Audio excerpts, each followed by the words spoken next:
So this was a good win by the Yankees. They beat the Rays in the first game of the series in Tampa, 4-3. Jordan Montgomery went 5 scoreless. He could have gone longer, but he had 102 pitches, so ran up his pitch count a little early.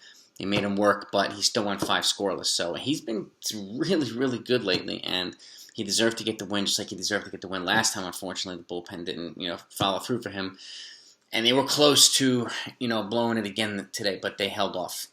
And so I was happy to see that. Very happy to see that.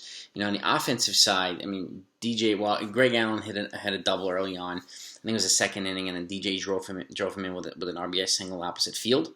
And then Gio accounted for a couple. He had a 2-run double, and that was one of his 2 doubles today. So he accounted for a lot of the offense, bringing it up 3-1. And then Ryan Lamar hit a solo shot opposite field to bring it to 4-3.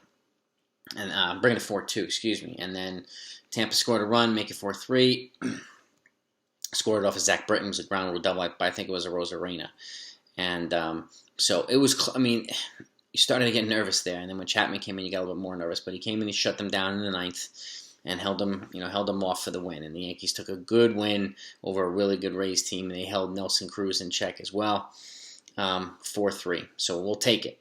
And hopefully it'll give them some momentum into tomorrow. Going into tomorrow, cold on the hill tomorrow, so that should be a good thing. And we're also 3 days away from the trade deadline now. It's gonna be 4 p.m. on Friday, so there's a lot of stuff going on. There's a lot of rumors and stuff, and there's so many rumors about the Yankees, either with Gallo or potentially Scherzer. But now we're hearing that Scherzer doesn't want to come to New York at all.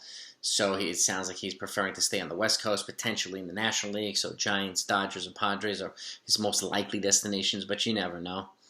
You never know. And let's talk about, the Yankees did make an offer to Trevor, forced Trevor Story, but we don't really know the details of the offer, so, that's it for that. And they did bring in a new reliever, as we know, from the Pirates. And keep in mind, too, a lot of folks are upset about it, but neither one of those guys, I think it was Diego Castillo and Hoyjun Park, even though Hoyjun Park he was an appealing prospect and stuff like that, but neither one of them is in the top 30 of the Yankees prospect list. So neither one of them. So, and keep in mind too, if you have AAA guys that are not in the top 30, then chances are they're not going to really go very far in the majors, at least for that team. Now that's not, it's more of a norm than an exception. So, but it has happened. It has happened. But if you have guys in single A and double A and rookie ball ranked way higher than AAA guys, that tells you something. So, and he was blocked anyway by some of the guys. And even though I liked his intangibles and his ability to play multiple positions, solid defensively as a lefty bat, which probably could have offered the Yankees some decent options, he wasn't going to get an opportunity to play really. And the analytics department didn't really care for him. So the Yankees, unfortunately, are sometimes way too reliant on analytics. So it made sense to get a reliever who is known to be tough on righties, and hopefully they'll find something in his mechanics that might, make him a little bit better than he is now. So his stats are a little bit deceiving too, so I wouldn't go too far in that. Let's just see how he does here on the Yankee side. But I expect him to make a couple more moves. How significant, who knows? There's so much chatter going on now. Chris Bryant here, Chris Bryant now. Now the Giants are interested in him, and I'm going to look out for a lot of these teams. Look out for the A's to make another surprise move. They made a big one yesterday, bringing in Chafin in from the Cubs.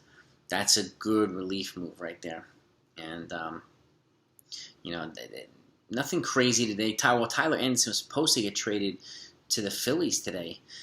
He was at Pittsburgh, one of Pittsburgh's lefty starters, but something happened. A snag hit with one of the 2 prospects coming back from the Phillies. Something came up with one of his medicals, so that trade is on hold right now. So I guess they're going to have to revise the package, or he's available again. So, but nothing big today has taken place. The Mariners, not the Mariners, Astros. Yeah, I think the Astros and Mariners made a trade, and the Astros picked up one of the Mariners' top relievers. So that's a big one for the Astros. They picked up a really, really elite arm, and for their bullpen. But I think they still need another starter.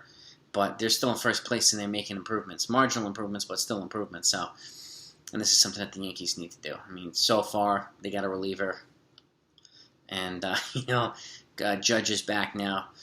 And, Higashioka's back. They did send down Estevan Florial, so I wasn't too happy to see that. But it was kind of expected when you bring in Judge back. So, but at some point, Judge and Stanton really need to go on some kind of streak, whether it just be contact or power or whatever it is. Because I don't know. I don't see a big lefty bat coming here. I hope I'm wrong, but and when I mean lefty bat, I don't necessarily mean a short-term rental.